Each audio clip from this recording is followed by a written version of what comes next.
Hey everybody, welcome back to True the Catholic. Today we have a real special guest on. We have Dom from the Logos Project. We're going to talk about a lot of stuff. Dom, how you doing? Hey Drew, I'm doing great. Thanks for having me on. Good. Yeah. Hey dude, it's so good to have you on. I've been watching your stuff and I know you've been kind of looking at mine. It's one of those Catholic YouTuber things where we're all in each other's comment sections. And I feel like there's just so many crossovers Yeah. between the way we think about theology and have looked into stuff that I think we're going to have an exciting conversation. Which honestly, I just wanted to jump right into it because we were talking about all the different ideas in Discord, and there's Yeah, just, sounds I great. mean, we could probably record for like 6 hours. We won't do that for the sake of everyone listening, but one of Yeah. the things I really love about your content is that you go really in depth with important stuff, and you do a good job at it, especially around the Second Vatican Council, justification, things like that. And I know that's where we had a lot of crossover. Thanks. Because I know for me, there's Yeah. like this huge justification as a Protestant was like a huge question, right? Of like hmm that's where it all started. You know, this split between Catholicism and Protestantism. And for me, especially looking into some of the new scholarship on that, and then coming in line with that with the Second Vatican Council, I know that was a huge turning point in me, like even deciding that the Catholic view on those things was credible, and then eventually thinking that they were true. Yeah. And I know for you, you've done a lot of work in that area as well. So, as someone who's a cradle Catholic, what kind of sparked your interest in the council and in Yeah. justification and how those cross over? Yeah. It's interesting because the council itself doesn't really deal with that particular topic, Mm-hmm. and yet the council does deal with the church's relationship to Protestantism Mm-hmm. and the church's history, how it dealt with certain crises, and a retrieval of the fathers. And so Mm. that's ground for for a Protestant to kind of prick up his ears. But the justification thing that showed up as well in Protestant Catholic, for me, in Protestant Catholic discussions, Mm-hmm. because I'm a cradle Catholic. I grew up Catholic. I've always held the Catholic faith. I had a moment where I wasn't sure, but but I've always held the Catholic faith.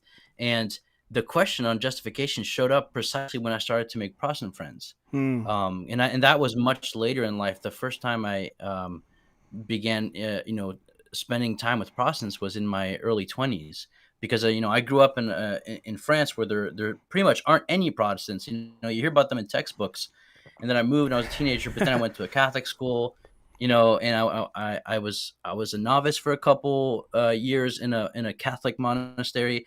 And then finally, once I'm in the military, I bump into all these Protestants, and I Mm. had never talked to them before. And so, and you're right, I start to realize, okay, justification seems to be kind of like the hinge Yeah.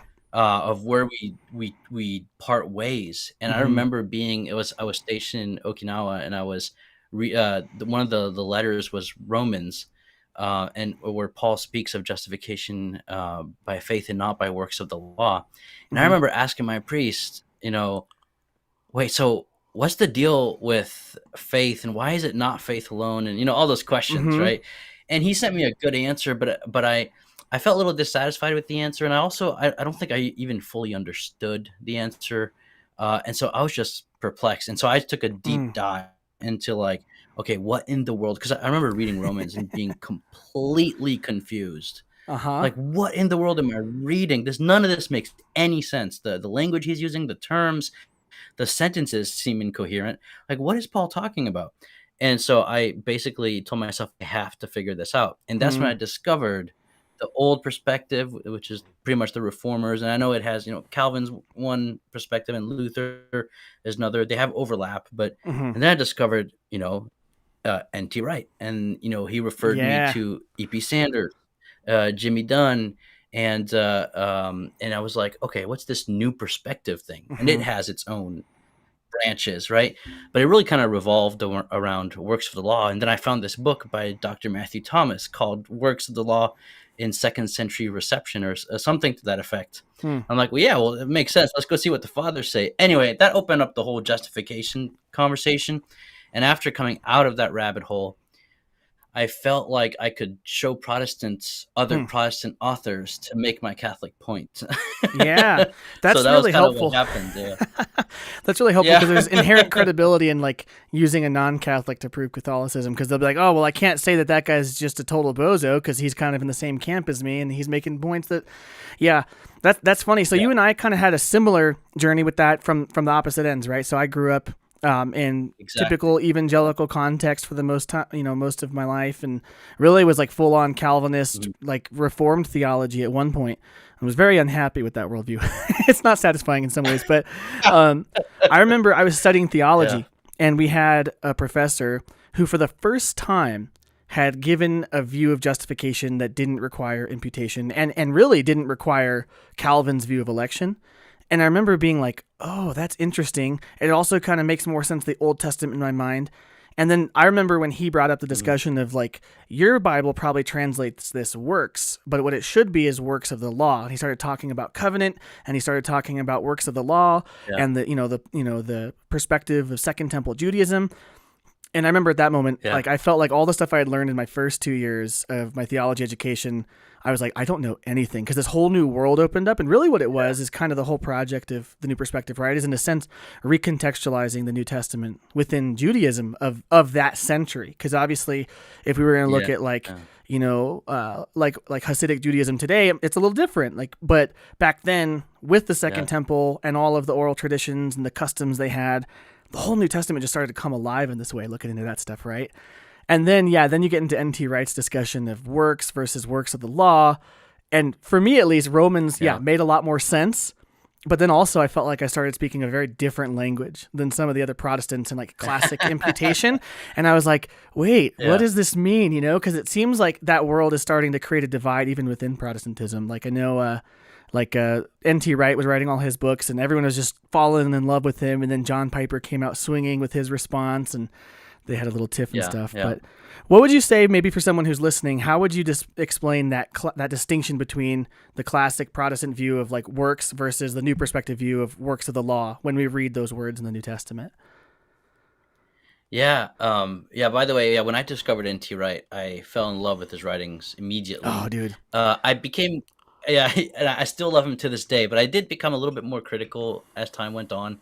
But I still love him. I love his works Yeah. to this day. But anyway, that's a whole different conversation. But no, it's hard to oversimplify because the more Right. I started diving into this, the more complicated it got.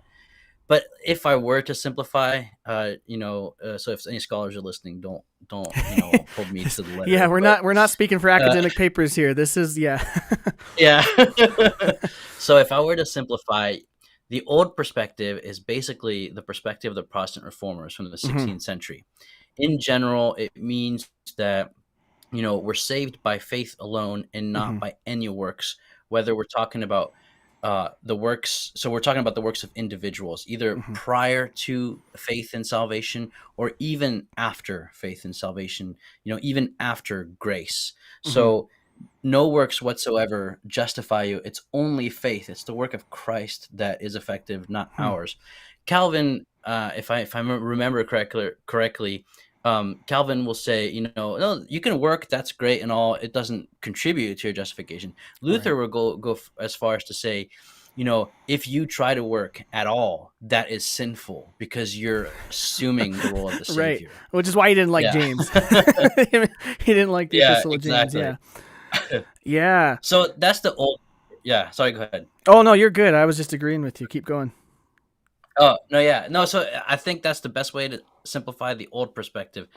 And then the new perspective is basically starts with E.P. Sanders in the 70s. In 1977, he publishes Hmm. this book called Paul in Palestinian Judaism, where I think because there's a lot of you can see how this old perspective can contribute to a kind of anti-Semitism because if you follow what Luther says, basically what's wrong with the Jews is they're this very legalistic, individualistic view of you keep doing as much stuff as you can God will thank you for that. So it's like trusting in Mm-hmm. yourself, Mm-hmm. it's being clever and but also very legalistic and moralistic, and it just paints a really bad picture of Judaism as a Right. religion, right? Right. And Sanders is like, I'm not seeing that in the Second Temple period. Mm-hmm. And so he basically he went through all of these Second Temple sources, and he's saying it wasn't an individualistic works righteousness thing, Right. right? What it was is Israel was elected by God by Mm-hmm. grace through no merit of its own. Mm-hmm. And the works of the law are those elements of the covenantal structure that you perform in order Mm-hmm. to be part of the elected people. Not, that doesn't make the individual elected.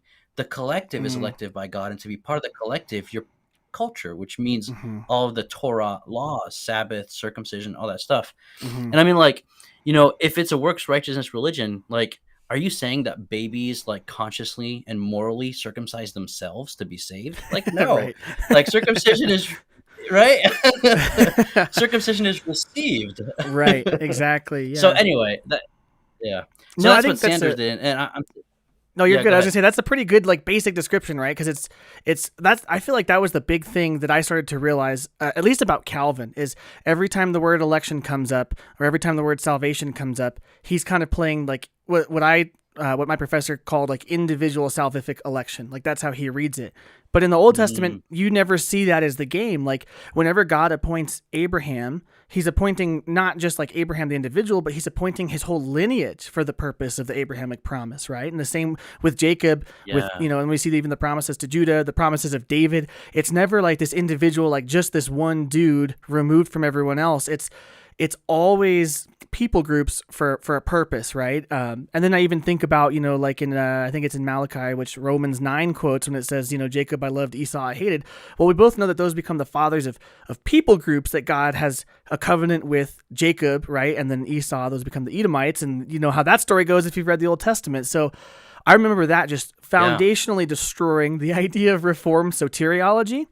And then it's like when you start reading it through the Mhm. lens of covenant, kind of like you were saying, like God started the covenant, obedience to the Mosaic law didn't start until after they had been rescued out of Egypt. So salvation sort of like precedes obedience in that way. And then obedience isn't like earning your spot, like you just said. Circumcision was given to you before you even knew what you were doing. And you're sort of Yeah. taking up the mantle of like, this is what my family's about. And I'm choosing to be a part of my family. As opposed to like, yeah, Yeah. like Pelagianism, right? Which is what Luther thought, right? He thought that Yeah. like the old covenant, God tricked them into thinking they could be Pelagians and then went psych in the new covenant, which Yeah. has a lot of issues if you really work it out. Yeah. No, I remember that absolutely. opened it Yeah. up. So anyways, yeah. Well, No, because go you, ahead. you brought up something I can't remember it. Wait, I lost my train of thought.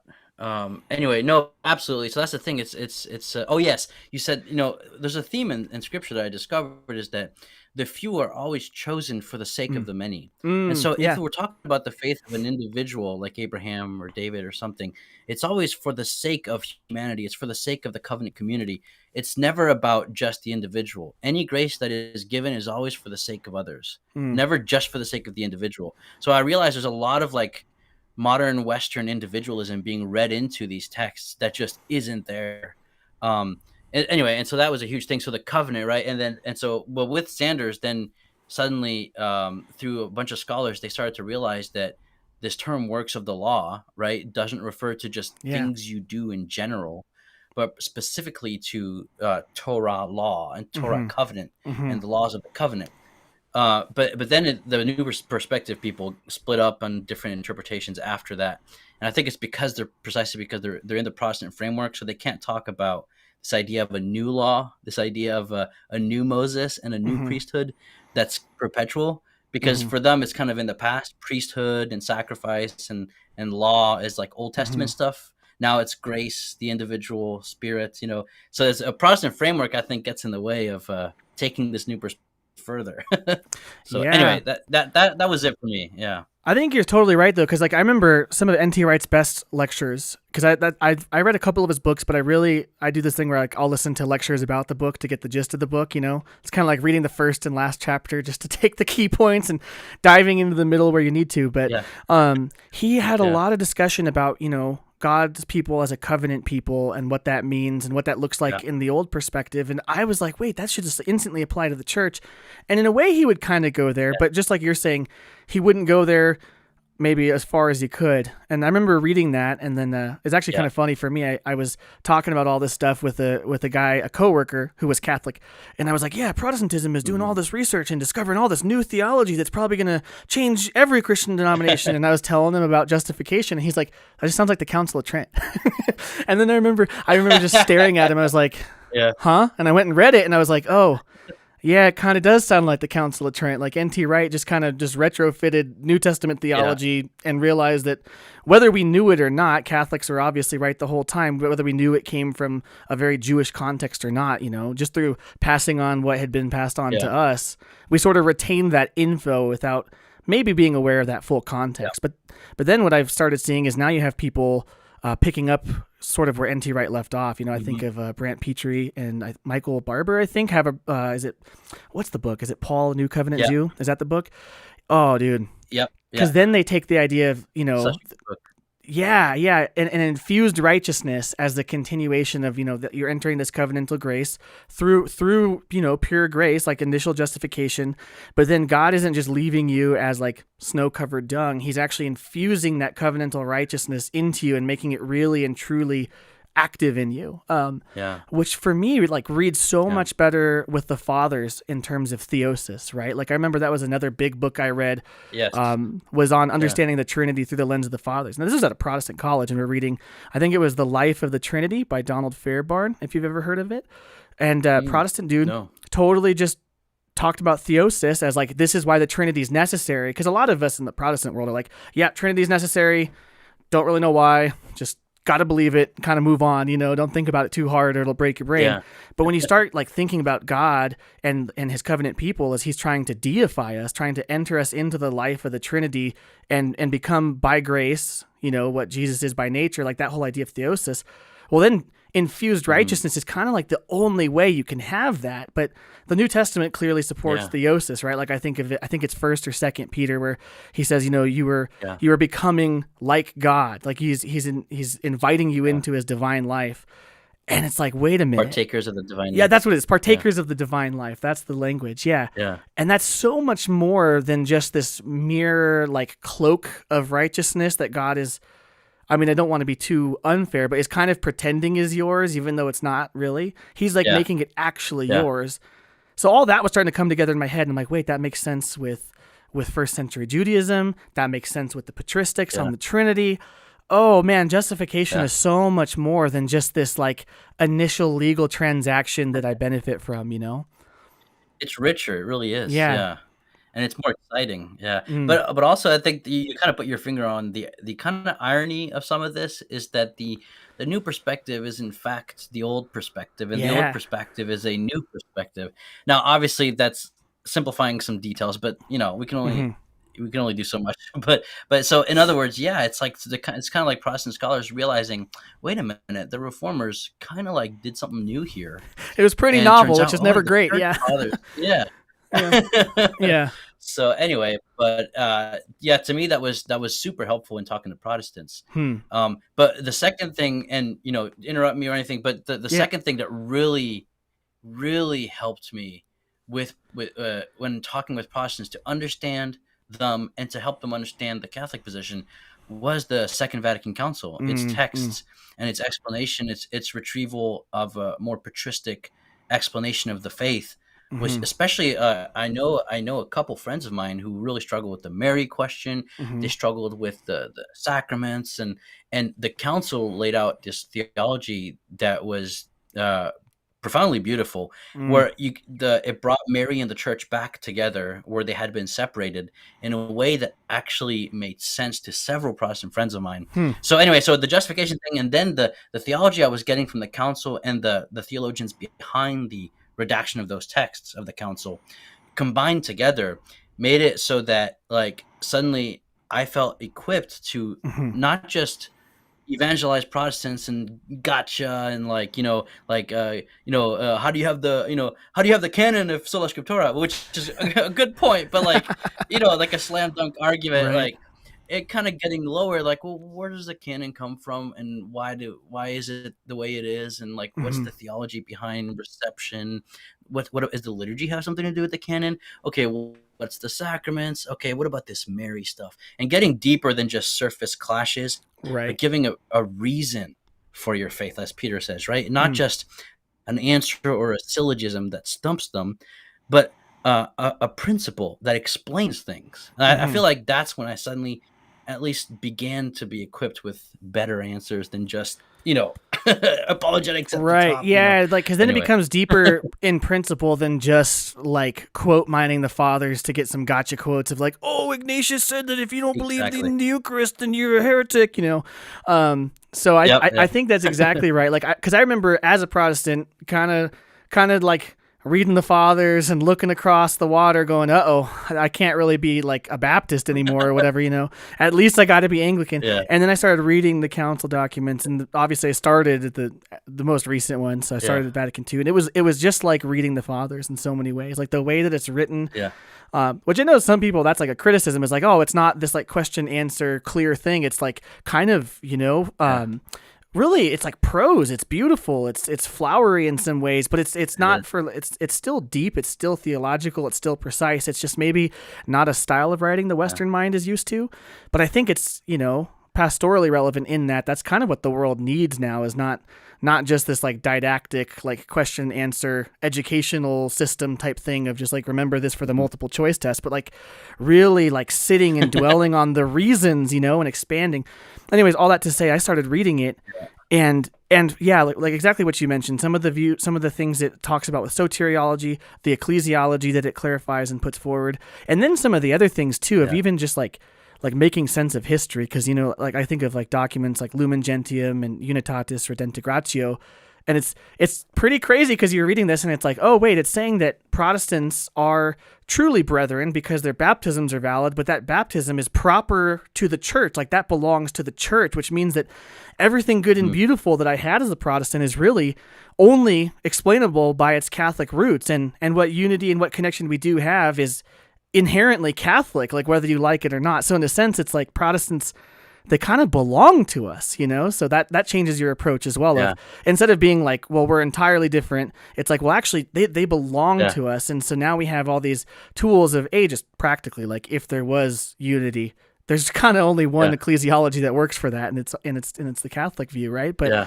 but at the same time, just that Yeah. beauty of like the covenantal theology of baptism and where that comes from in the patristic sources makes sense of like why Yeah. Protestantism is even around, right? Because if they were so separate as to be entirely devoid of grace, they probably wouldn't still be around, Yeah. right? And the church kind of recognizing that and Mhm. calling them back. I think another thing too, and I'd love to hear your take on this. I know the Second Vatican Council sort of, I don't want to say like change attitudes, but created a different approach in terms of how Catholics studied theology. Because I know before that it was just like hand on what has been handed down. Let's stay away from all the crazy stuff the Protestants are doing. It seems like they're all becoming theologically liberal. And then at the same time, it seems like Yeah. after that we've had this explosion of like people like Scott Yeah. Hahn and Brant Petrie who were delving into that sort of scholarly world, but still holding the Yeah. faith like really, really tightly. And not and what they're finding is that it's perfectly reconcilable, instead of just like, oh, well, hold to the dogmatics and just know that academically it doesn't make sense and just don't resolve that tension. They've like discovered how to resolve Yeah. that tension beautifully as a result of it. So I think Yeah. yeah, all of those things, it makes me really excited for the future, at least in Yeah. terms of Protestants coming back, because I know for me, like once it clicked, I was like, oh, this is the only option. And I feel like I'm starting to see that in more people. Their brains are kind of going, oh, Jesus wants us together, and now we're having these evolving Yeah. views on some of the central things that separated us, and there's really only one way that looks. Like the council kind of, I don't know, I'm probably getting too meta. It seems to put all of those things in place to No. like even create, for a Yeah. reintegration of our separated brethren. It's really incredible to hear you put it that way, because because you're coming from that Protestant background, and so you're a perfect example of the fruit of the council, right? The Hmm. genuine fruit of the council. There was a lot of chaos after the council, and Mhm. people blame the council for that. But I think it's misguided. It's precisely what the council sought to reform that caused the chaos after the council. The council was kind of like the lifting off of the lid when Hmm. everything went crazy. Yeah. But I think you're a perfect example, along with other friends of mine who have converted, precisely because of the language, the explanation, and the theology of the Hmm. text, and the way you explained that, I think was just spot on. Like, it's not a That's good. didactic question and response. Yeah. Yeah.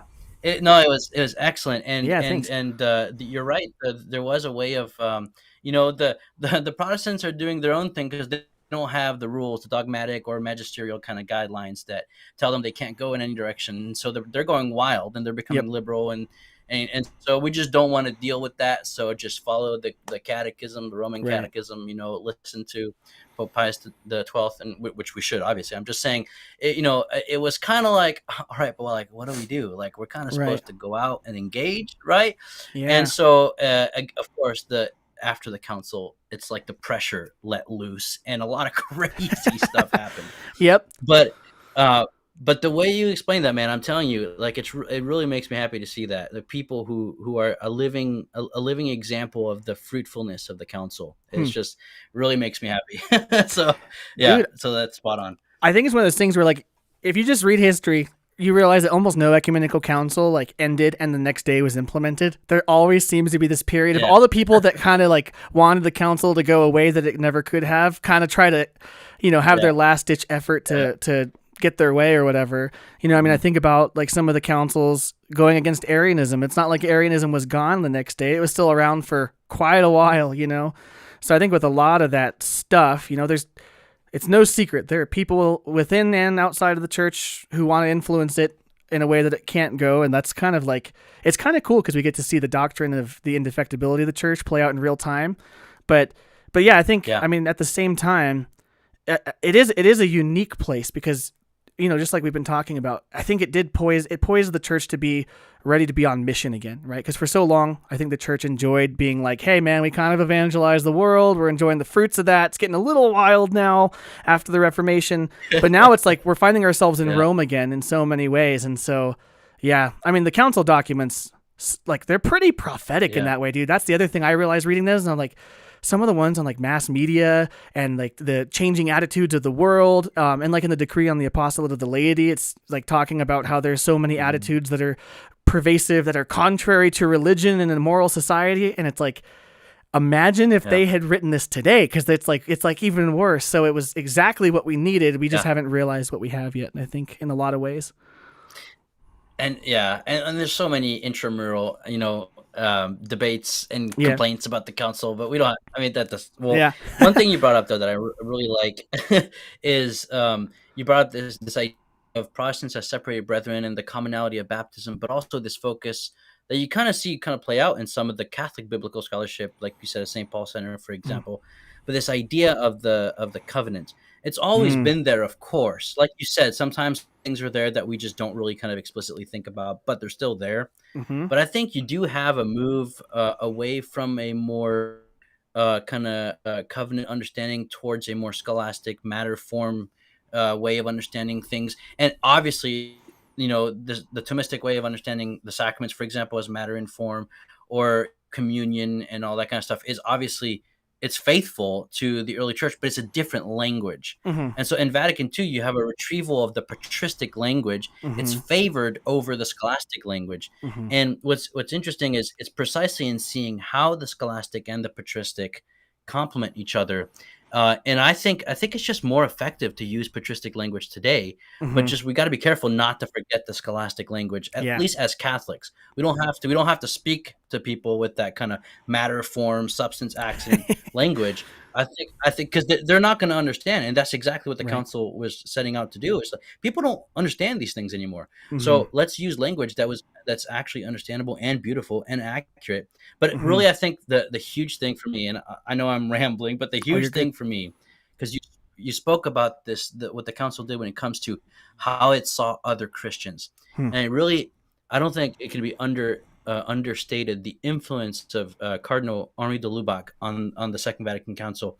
His two books, Catholicism and Corpus Mysticum, Hmm. uncovered a profoundly rich and stunningly beautiful ecclesiology centered on the Eucharist in Mm. a way that actually, believe it or not, despite the fact that many Protestants don't believe in real presence, some do, some don't.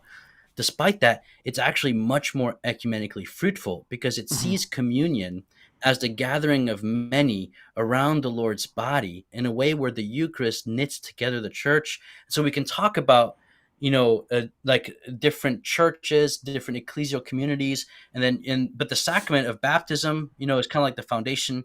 But then you have some non-Catholic Christians who do have a Eucharist, and for many it's valid, for some it's not valid. But is it not? It's more confusing, right? But the Right. point being is this idea of communion that the council put forth, communion in the Eucharist, actually opened up all of these new ecumenical paths that were not compromises, Mm-hmm. but that were actually capable of engaging other Christians in a way that was Mm-hmm. very fruitful. And I think we still have yet to see the fruit of that. But it's going to take a while. But Yeah. it's not like all the Lutherans are going to come back tomorrow. That's not going to happen, right? It is But you're interesting right, too. though. It is interesting that like I think what is good about that on the ground is that engages the heart of missionary activity in a way that it makes you realize that it's not merely intellectual dialogue that brings people back to full communion. Because if it was that, I had a conversation recently with someone who works in ecumenical dialogue on behalf of the church, and he's like, well, we had a joint declaration on justification in the 90s, and that didn't solve it. They like Lutherans and a couple other communions were Mhm. like, hey, yeah, you guys are right about justification, basically, which was like the separating Yeah. issue, but they still didn't fully Mhm. reintegrate. So it's like this path of Yeah. walking with them towards something that's not, it's not unintellectual, but it's deeper than that. It engages the whole human person, which is something the Eucharist does, right? Mhm. It is intellectual, but it's also experiential. It's mystical. I mean, Mhm. well, really, what it is, it's incarnational, right? That's what I love about Yeah. the Eucharistic theology of the church. Is it like takes one of the core tenets of the faith, the incarnation, and then like we see it in a sense embodied every Sunday, obviously in that the elements become Christ, but then also that we are united to him in them. And so like, the church militant and the church triumphant are like present in the same heavenly temple together during the mass. Like you start taking all that theology Yeah. and you realize like the core tenet of the incarnation of our Lord is like the essential component to like what he's trying to do in his people in the church, which is also going to be the Yeah. essential component of our unity with other believers. And what draws them. That's like, Yeah. even just all that heady theology aside, when you tell someone of like, yeah, imagine if that Yeah. really was Jesus, even if they don't believe you because they think Thomas Aquinas was crazy and that's all just Aristotelian nonsense, they kind of like, yo, I low key want that, That's kind of what I've seen with my friends. They're like, I wish that I could believe what you believed because the idea of that is beautiful, even if I don't Yeah. believe it. And it's like, well, that's a good starting point because then, you can encounter the reality of it, even if you're not intellectually there. That was a lot of word salad for me as well, but No. yeah. Yeah. No, that's great. I think, yeah, there's a lot of work to do, of course, and Hmm. it's not over. And ecumenism, I think, is so important. And I think that's why false ecumenism is such a bad thing, precisely because of how important ecumenism is. Mm. And I think a lot of people have overreacted to false ecumenism by saying, just leave us alone and let us have our faith. Hmm. Now, at a certain level, I understand, especially for like just kind of simple Catholics in the pews, like Hmm. they're like, look, I'm just here to worship God and like believe in the faith given to me by my ancestors. Like, why you got to muddy things to get cozy with Protestants? So I get it, right? But it's like the church has, in fact, a duty to reach Hmm. out and to bring about communion amongst all. If they really are Christians, which obviously they are, even though some people deny that, right? If they really are Christians, then we ought to be united to them. That's a Right. duty. You Right. can't just stick to the individual kind of comfortable sphere. Like even the faith is called to be in places of discomfort. But one Hmm. last thing that what you said made me think about is Cardinal Ratzinger wrote over and over again about the purifying effects of division, Mm. and because who brings about unity? It's not our committees or our joint declarations or our Right. agreements, right?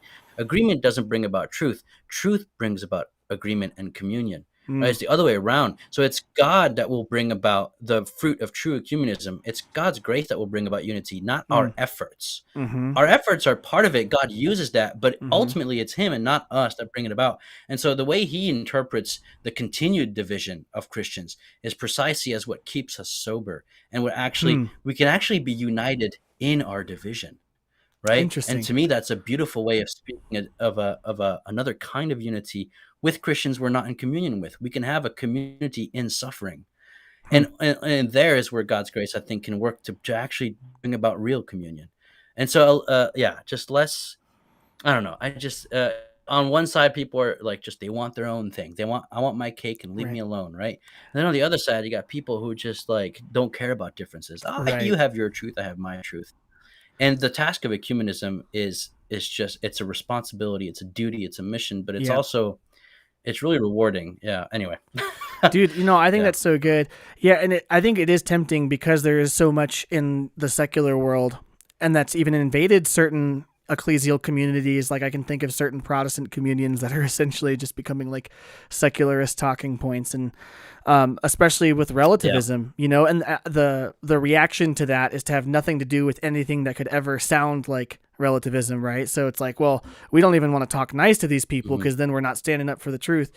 But there is Yeah. something to, what I think of. I always think of Jesus with the woman at the well, in that he Yeah. was very clear about the line, but he also was willing to engage with her, and she was a Samaritan, right? So it's someone that like just culturally he Mhm. should have just been not talking to, but at the same time he was willing to engage with her.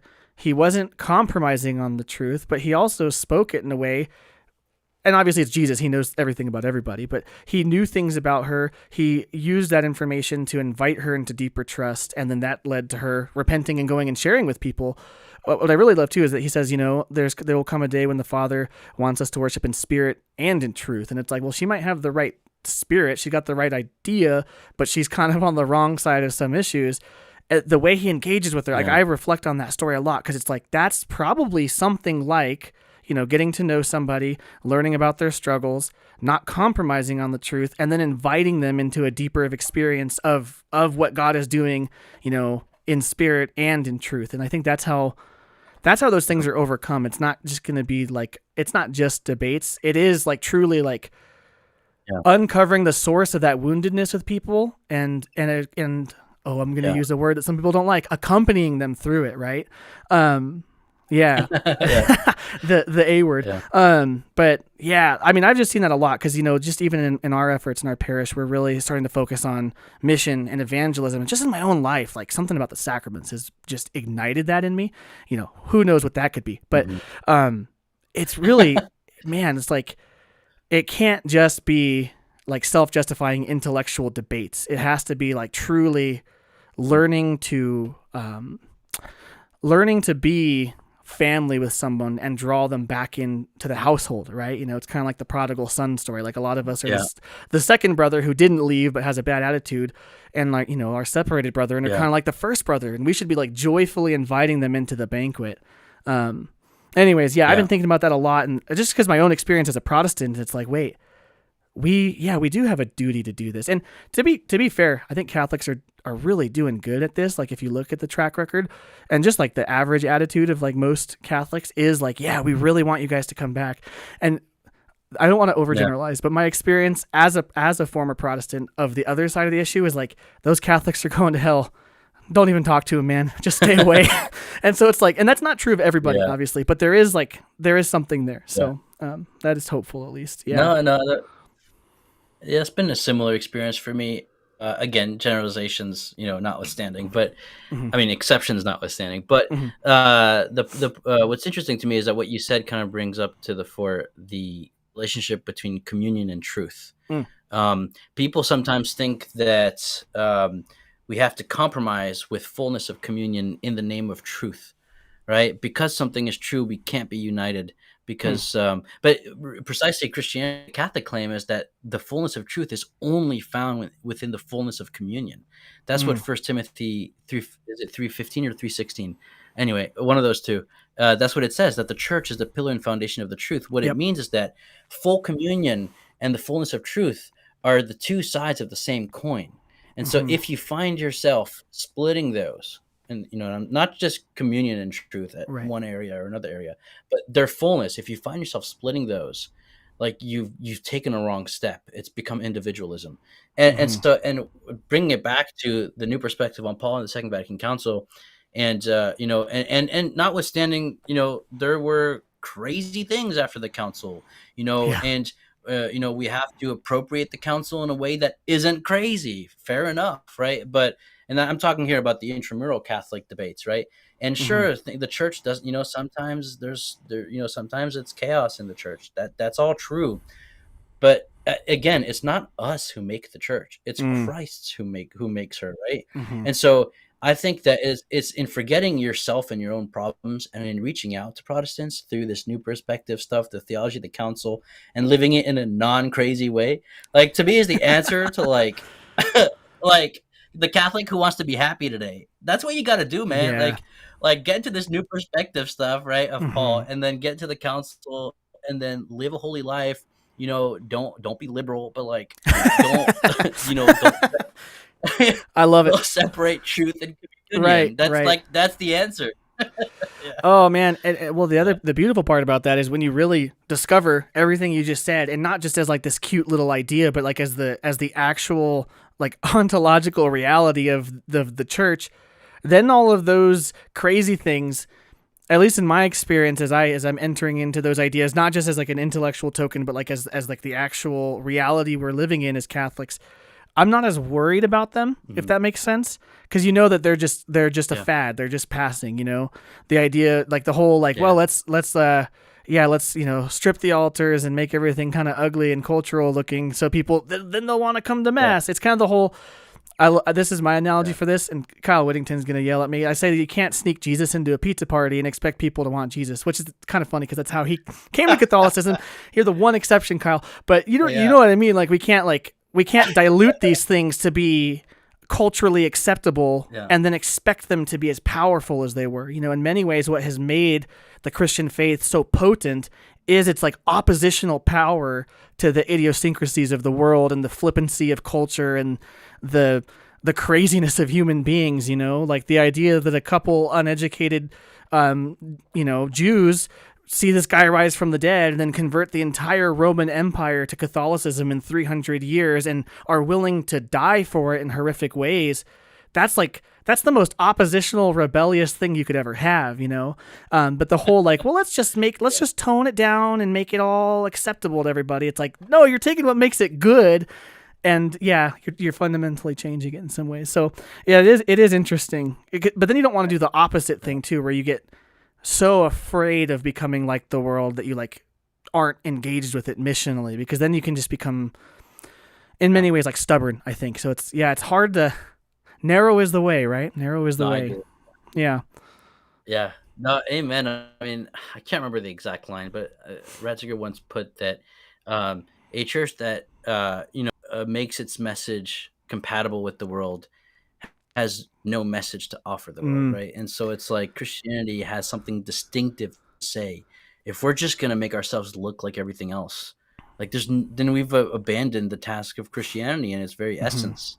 Hmm. Like there's something we have to say, and it is countercultural, but it's also something that builds cultures, right? Yes. And that Yes. kind of brings about the best in humanity. Christianity is the only real humanism, right? And I Mm. think if you get rid of Christianity, it becomes, atheistic Yeah. humanism, and that ends up in Nazi Germany and the Gulag Archipelago, Hmm. stuff like that. So, amen. I totally agree with you. Yeah. Well, it's like it is kind of like the quintessential modern thing of like, oh, well, now we've moved past this, we can make it in our image, which is like, hello, Garden of Eden vibes coming right out of that movement, right? Whereas like the Yeah, fundamental mission of the church is to make the world and ourselves into the image of Christ, into the image of the Creator, and to have the timeless divine yeah, principles instantiated in everything from our own lives to the structures we build to the way we interact with the world. yeah, Um, I mean, hey, we built Western civilization once, and then right now it seems like the world is just trying to throw it all away and get rid of the very thing yeah. that built it. All of that stuff I And love. honestly, Oh, go ahead. oh, I'm sorry, I cut you Oh, off. you're What were good. you gonna say? I was going to say, I just think of the G.K. Chesterton quote of like, well, our faith in a way seems to be dying, and it might have died many times, but luckily its founder knew how to rise again. So for anyone who's worried about all this, like, resurrection is coming, man. But anyways, what you had a point you were Well, going to say? that's the thing. That's why people like you make me really happy and hopeful and excited, because, all these newcomers to the church, it's like they discovered what kind of us Catholics have kind of taken for granted, right? Hmm.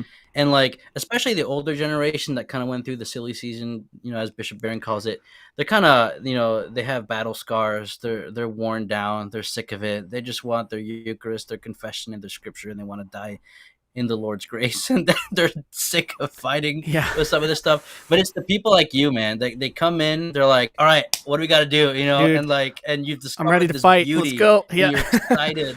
Yeah. Yeah. And it kind of reinvigorates people who, like, I'm still young, right? But like the older generation, but also people who've been Catholic their whole life. It reminds them, stop taking for granted like the insane treasure you have. Like this rich tradition and these brilliant thinkers and these mystics and this treasure trove of prayers and liturgy and the younger generation, I think, is gonna blossom into this, just focus on the liturgy and the splendor of God, and that's gonna renew the church, I think. So anyway, there's a lot of people who are sick and tired and maybe they should kind of come out of themselves and try to pay attention to new people like you. Yeah. You know what it is? I think it's the faith is ever ancient, ever new, in the same way that, God, like Augustine talks about, God is like ever ancient, ever new. I think we need the ever newness of it in a way, right? Like it is ancient and good and beautiful. And there is like this sort of like nostalgic draw to like, dude, we're praying something that's 2,000 years old. At the same time, it's really important to realize that it's ours. It's living, which I know you share quotes all the time about how Ratzinger's talking about that. It's living. So it is truly ours. It's not this ancient tradition that we weren't handed. And in some senses, I get that feeling. Like in our particular moment as young people, we feel like we had this whole thing that was building civilization that wasn't passed on to us.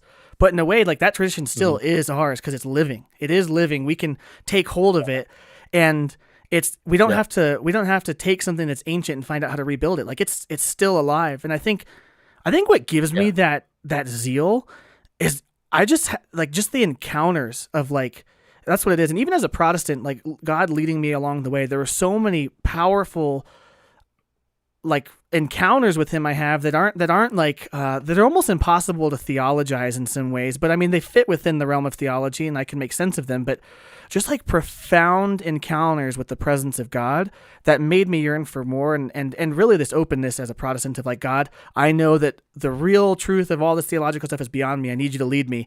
And I kept praying that prayer and I kept praying that prayer, and it took some weird turns, but ultimately it landed me here, and it's like full satisfaction. And I think what it is like it's like I found that pearl of great price in the field, and I can't help it. Like as soon as we were confirmed, my wife and I agree, it's been the same way. It's just like all of that longing welling up within me. I think a lot of like what C.S. Lewis talks about with Sehnsucht, that longing we all have.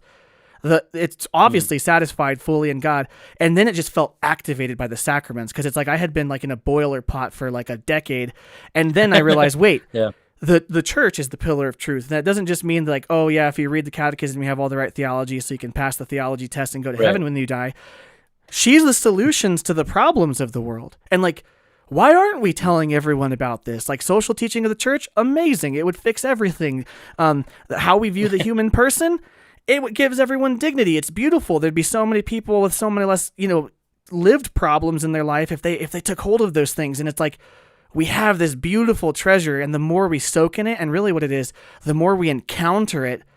I feel like Jeremiah, I can't bottle it up. It just pours out of you. So I think that's like the newness part of it, right? It's like a young married couple. They're so excited about being married, but you never have to lose that honeymoon phase if you can cultivate that continual encounter with the object of your love, in a married relationship, that's your spouse. But with Christ, it's Christ, so it's that's what it is. Like, and I'm a really heady person, so that's what I've noticed activates all of the cool ideas I have. Instead of just being an old dusty bookcase, the more I actually encounter Christ, especially in the Eucharist, it makes me kind of crazy. Like I become that crazy Jesus guy a little bit. But it's like that's what we need as Catholics, man. We need to have that.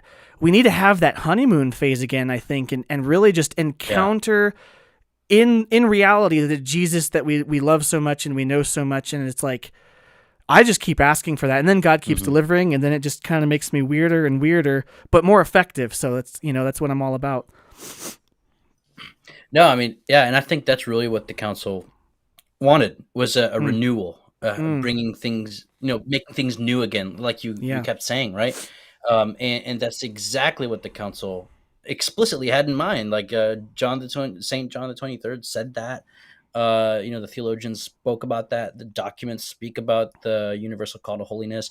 The whole reason was to renew the church that needed Mhm. kind of to kind of wake up and stretch, like for having slept a little bit, you know, and no, absolutely. And it's precisely because the church is a sacrament Mm. that I think you can have both this very important and necessary optimism and a Mm. kind of realism. Mm. And so, because I think sin will always be with us, the poor will Mhm. always be with us, as Paul Mhm. says, right? Division will always be with us, and that goes back to Ratzinger's points. So we can be one with the poor in their Mhm. suffering. We can be one with the sinner by bearing their sin, and we can Mm. be one in our divisions by being united precisely in the suffering of that division. Hmm. And so, but that doesn't mean it'll go away. And that's really the dynamic of sacrament. Is you the perfect mystery in all of its splendor is in our midst in Hmm. wooden vessels, right? And Hmm. kind of dirt, muddy vessels, but Yeah. it's the holy God himself, right? Hmm. And that's, I think, where you have both that enthusiasm that we Yeah. need, that newness, that renewal, while acknowledging, yeah, we're still going to be divided, but how can we let God work in this Yeah. mud, pile or something? Yeah. So yeah, I think both of those work together precisely because the church is the sacrament of salvation. Yeah. Yeah. Now we're cooking. Cooking with gas. It's so good. Yeah. Like I just, there is obviously. I don't think either of us this conversation has been trying to pretend that there's not a lot of controversy about the council, some of the things like you said that happened in the aftermath. I know Father Blake Britton has a book Yeah. about that. He calls it the Paracouncil, which I love that term because it is kind of like Mhm. there were definitely some things that did happen and they were not great, but they were not the intentions Yeah. of the council fathers necessarily. What Yeah. for people who are, because there was a period even in conversion, and I think a lot of converts go through this, where like you've encountered in books this like really beautiful thing, and then the flat reality of the fact that there's people in your parish hits you in the face, and it can be easy to like want to blame Yeah. that on like, oh, the council was modernist and we need to go back or something. But that's not just Yeah. converts having that issue. There's a lot of people kind of scandalized and feeling maybe like it wasn't implemented, or maybe it just shouldn't have happened, or having Yeah. some skepticism about it. What do you think needs to happen there to kind of resolve that issue? Not that I want to call it an issue, but like Yeah. what conversations do you think we need to have to sort of kind of resolve that fear of like being hesitant about the council because maybe that was the problem, without opening the whole I can of think worms two that that things. discussion can lead to, I guess. But Yeah, no, and that is a huge discussion. yeah. I think two things maybe would be part of why some of it went so well. First of all, if we hadn't had the council, things would be worse. I'm Hmm. convinced of that. Hmm. And it's precisely through reading some of these theologians that are behind the documents. It's through reading them that I realized the council was very necessary. If it weren't for the council, I don't know what would have happened. Now, at the same time, I do want to acknowledge that I think that they at the council fathers and their advisors were so focused on getting the theology right that they didn't spend enough time thinking about implementation Hmm. and about and they were just a little too optimistic about how the world would receive things, Hmm. and that's a fault that the advisors themselves have acknowledged. So Hmm. there is blame again. See that see how you can like blame like the failure of human beings here without blaming the doctrine of the council because of the Right. work of the Spirit. Right. I wish traditionalists would take that position. Come on, it's more nuanced. Anyway, but that's a pet peeve. Sorry about that. Hmm. But yeah, so like yeah, I think yeah. So in a certain sense, if by what you mean that Vatican II made things bad, if you mean that the Council Fathers really kind of failed us with implementation and being kind of overly optimistic, then I would say yes. But at the same time, there's no way they could have known. I Right. mean, I've read descriptions of that post Second World War era and the Hmm. kind of optimism and reasons for it. And Hmm. I'm telling you, if anybody lived at that time and was a committed Catholic working in the church, you'd be just like that. And there's Hmm. very good reasons why. Especially after the atrocities of the war, especially in Germany, they realized only Christianity can secure the opposite of what we just lived through. Right. And everybody agreed. And the scientists were saying science doesn't explain everything, and the theologians were saying we need to take into account what science is saying. And so everyone Mm-hmm. was like, we might make this work out, guys. So Right. obviously, right? So anyway, that's another tangent. But the point being is that I think the way through this mess, because there is a lot of debates and things going on about how do we apply the council. And Mm-hmm. I really think, John Paul II and Benedict XVI weren't just post-conciliar popes. They were present at the council, Mm. and they helped with the drafting of the documents. They were very influential, both of them, in the documents. Ratzinger, especially, I think Mm-hmm. he didn't really tell us enough about his because he was so humble about the Mm-hmm. influence he actually had. Anyway, but I think the best thing to do today when it comes to appropriating the council is to appropriate what is it that the theology of the council exactly is. Right. Because every council brings a new perspective that's obviously old, right? New and Mm-hmm. old. But there's always a hermeneutic. There's always like a key word that will explain the theology of a particular council. So for Chalcedon, right, it was the fact that there is a kind of there's a union between the human and divine nature in the person of Christ, right? For I don't know, Constantinople, it's how the Spirit like makes it so that the Father and Son are truly one God. So every council, there's like something you can kind of put your finger on. That's what that Mm-hmm. council. That's the hermeneutic. That's like the way you got to think of it. Vatican II, the hermeneutic is the word communio, right, which means communion. Mm-hmm. It's really this understanding that Christendom has split up into division on so many levels in theology, in Mm-hmm. society, in culture. There's all these divisions in science, every philosophy. And so the task of the council is to find the proper communion that will solve Mm. all this division. And so understanding that and explaining it properly at the popular level. And that's Mm. why I think your channel, for example, is a great opportunity. I think there's other channels out there in parishes. Like if people that are active in regular parishes could just do a little bit more work understanding what it is the council really sought to say, Yeah. and to kind of break it down and translate it and apply it in our CIA, in men's group, in Bible study, in a way that's organic, fruitful. And I think that's when we can really I think start to see the fruits and go out to Protestants, bring the Mm-hmm. council to Protestants. That's how I Mm. helped talk and evangelize to other Protestants. Mm-hmm. So I think it's really the fact that it wasn't translated and it wasn't disseminated correctly because of Right. the paracouncil. That's actually a phrase from de Lubac. He lamented the council of the media, the paracouncil. Yeah. And absolutely, that's what we have is the paracouncil, at least Mm-hmm. visibly, is what people think of. So, Mm-hmm. Well, yeah. that's interesting too. Like, I'm thinking of all this through a lens. My parish priest talks about. I don't know who the individual who wrote it was, but there's this paper he read that there's this Catholic theologian that I wish I had it and could reference it off the top of my head. But basically, the idea is that the church, in a sense, develops antibodies for whatever the culture is going to need healing from.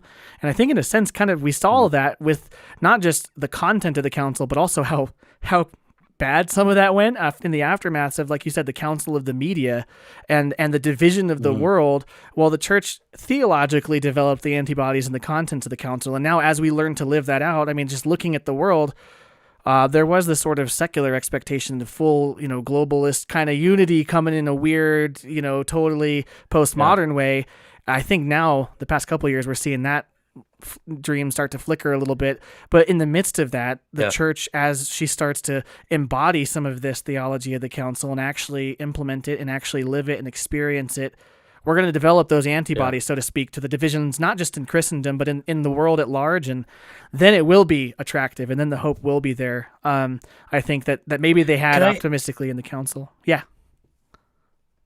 I hate to interrupt you, but that's Oh, no, such a good do it. point, especially the analogy with the antibodies. Yeah. That I think that's perfect. That's exactly Yeah. right. And I think though that the church, because it's facing this huge wave of secularism, of Mm-hmm. division, and a culture of death, and all of this, right? The sexual revolution. I think the church will continue to unfortunately feel the effect of this for a little bit. We have Yep. to just accept that. And Mm-hmm. I think it's going to become smaller, because of that. People are going to realize, well, if the church is the world, then why am I part of the church? And so, but I think it's those antibodies that will suddenly bear fruit in the smaller community. That will be explosive, right? And that's why I think you're spot on. Yeah. There's a Ratzinger quote about that. You probably know it better than I do, but he talks about that, right? The church of the future being smaller. Yeah. And do you know that quote? I can remember the concept of it, but yeah. Well, he says it in several areas. Okay. There's one he says it. Well, there's where he says it, but I can't remember exactly. He just says that. I don't remember verbatim the quote, but basically that the church of the future will be small, but it will be live with a much more profound faith. But I don't remember how he put it exactly. Yeah. And that is, I definitely think that's the way it's going in so many ways. You know what's funny? Even as a Protestant, just kind of looking at the way things were going, even in Protestant communions, that seemed to be, and I had a professor tell me that actually, a mentor of mine, really looked up to him. He even said that he was the pastor of a house church, and that was kind of a cool hip movement in Protestantism, and still is in some ways. But he was like, "This is the future, man. We're going all the way back to the beginning." Although his idea of house church is a little different than what we find archaeologically, right? But all that to say, I remember him saying like the church of the future is going to be, pretty much socially ostracized for the views that we have on, marriage and stuff like that. And then also just very small without any resources. And I was like, oh man, you're just like a kind of a crouch to the old guy. No way. And now I'm like, I think he was right. In so many ways, I think he was right. At the same time, though, that's what generates the types of saints who are who have what Jose Maria Escriva calls holy shamelessness, and that's what evangelizes people by the thousands. Is that sort of holy shamelessness of the faith, Awesome, absolutely. And just to add a caveat, because I have some listeners I know probably will be thinking this. We don't mean like kind of an Amish move that is cultic that cuts itself off from the world. Right. But we do mean that those who will gather around the sacraments will be few, because they're going to see that they have value, while the rest of the world has kind of abandoned that old superstitious idea.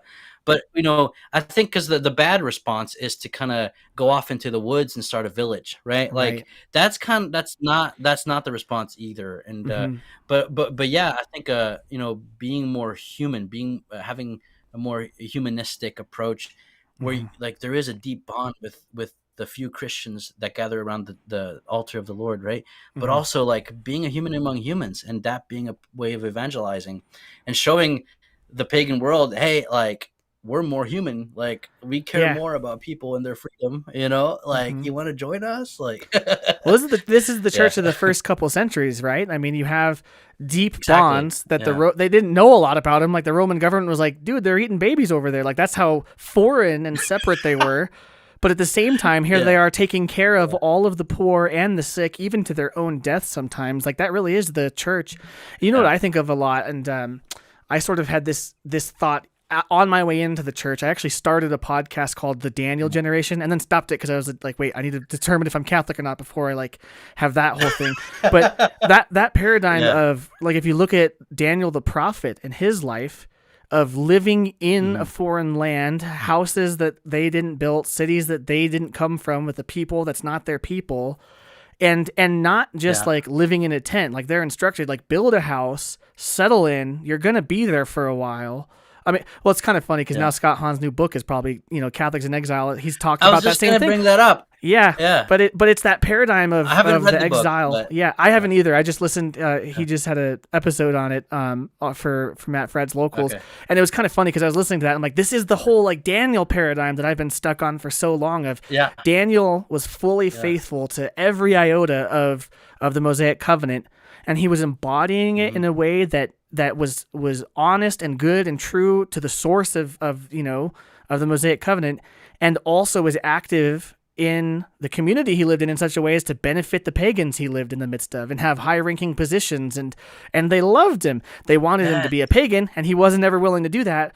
But the content of his faithfulness was actually what was empowering him to be beneficial to the community he lived in. So it's like, I think we will probably embody the same things, like really strong, tight-knit Catholic communities, like you're saying, but who are outwardly working for their local community probably most effectively. Like it's not like we're just going to all rally around a presidential candidate and make America Catholic, but at the same time, if we can implement local things and be really involved in businesses that we're starting and school communities and charitable efforts, if we're active on those fronts, I think, the leavening power of Catholics on mission in those contexts is what does it. You stole it from me. That's great. The passage from the council that speaks of the lady as leaven in the world, right? Yeah, leaven in the That's world, right? exactly right. Yep. That's exactly right. And so Ratzinger talks about this several times. He's so good at showing the relationship between the preconciliar problems and the postconciliar chaos, Mm. and the how the council is the solution properly understood. But he's also good at speaking of what we should do next, what's the Mm. future, how we shouldn't put too much hope in our doing, but more in God's grace. But one thing he does say is that you will have these more, like you said, intentional small communities that won't be cut off and become cultish. And Mm. precisely by following the teaching of the council, you can have a more intense and intentional sacramental life that is genuine. You can focus on local and kind of slowly dismantle the kind of monopolizing of the economy or Mm-hmm. what have you. But also, like, yeah, being like active and being a good citizen, right? This is Right. the early church paradigm. The early church paradigm, I'm going to be a little controversial by saying this, but it's not the trad paradigm of going into the Hmm. woods and starting a village, right? Sorry. And okay, that's kind of I have to Sure. be careful. I probably shouldn't have said it that way. Uh, not I'm trying to be I know what you're saying, diplomatic, though. You're right? just saying that it's not Yeah. the paradigm of let's just completely cleave ourselves from the world and leave it behind and forget it. Yes. Yeah. Yeah. Yeah, because I know people call themselves traditionalists, and Mm-hmm. they do love the council, and so I'm Mm-hmm. anyway. That's a whole can of worms. The point being, though, is that I love the way you put that, the idea of the lady being the leaven, right? Right. Because we are a church that's on the go. We're a pilgrim church, and that's Mm-hmm. why the bread was unleavened, right? Mm-hmm. Because they had to go, they had to hurry up.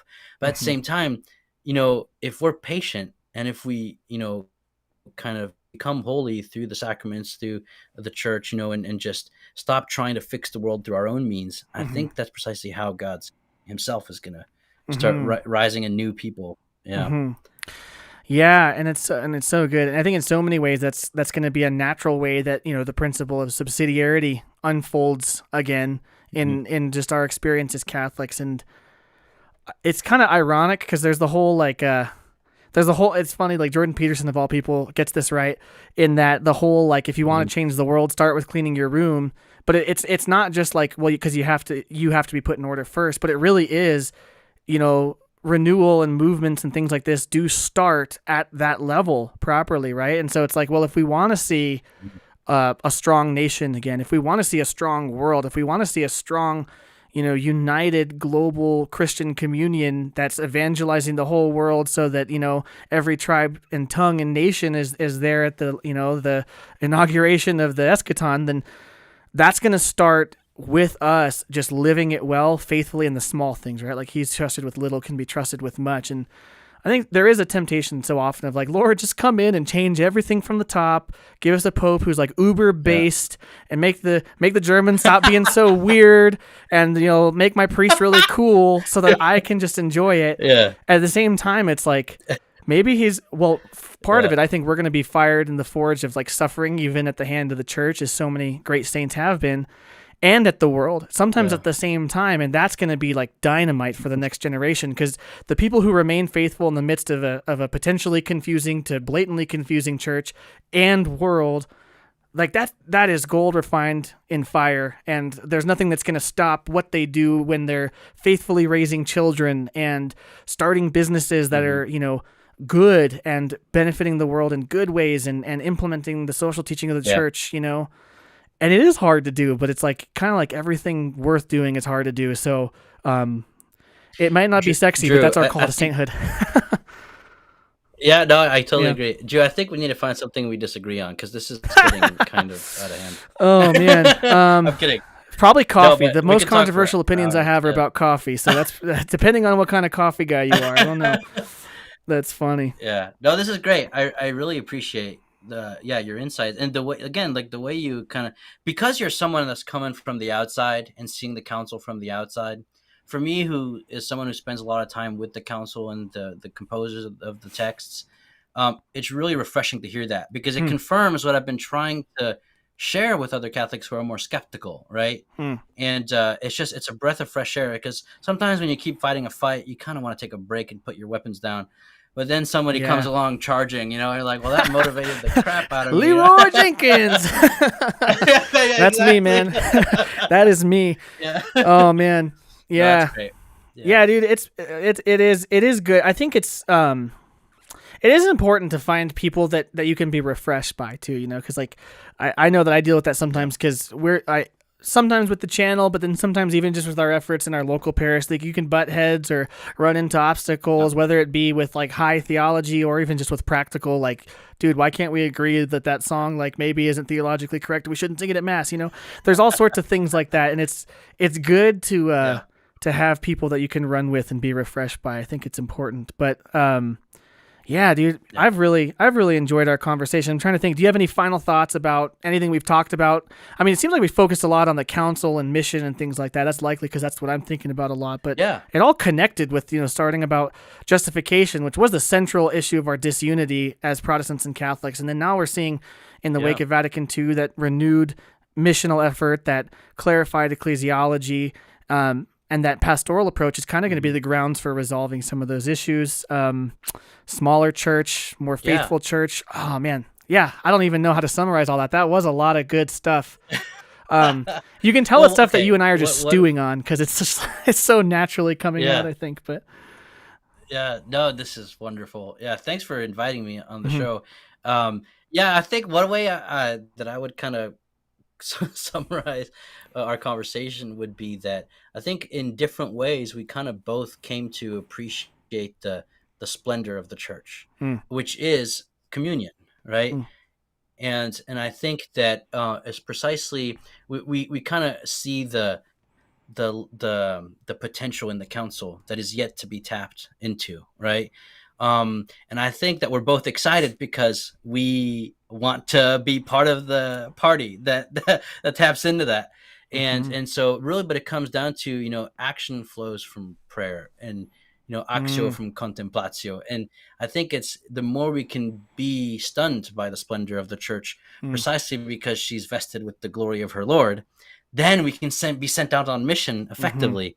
And I think that, I think you and I are like on the same page. We share that we see that beauty, at least glimpses of it, because we're this side of the veil, and it excites us, and we like what we see, and we want to tell the people, So, and I think that's wonderful, and that makes me happy. So, yeah, dude, I couldn't have said it better myself. And I think that is the key. That's kind of what I've been seeing and discerning even in my own life, and then just in our parish community as we're working towards renewal. That prayer really is the beginning and middle and end of that effort. Like the more that you're just steeped in the goodness, the splendor of God, the beauty of the church, and just surrounded by the sacraments, the more that you really are contemplating that, it becomes like a glass that's overflowing. You can't help but, want to go do something about it.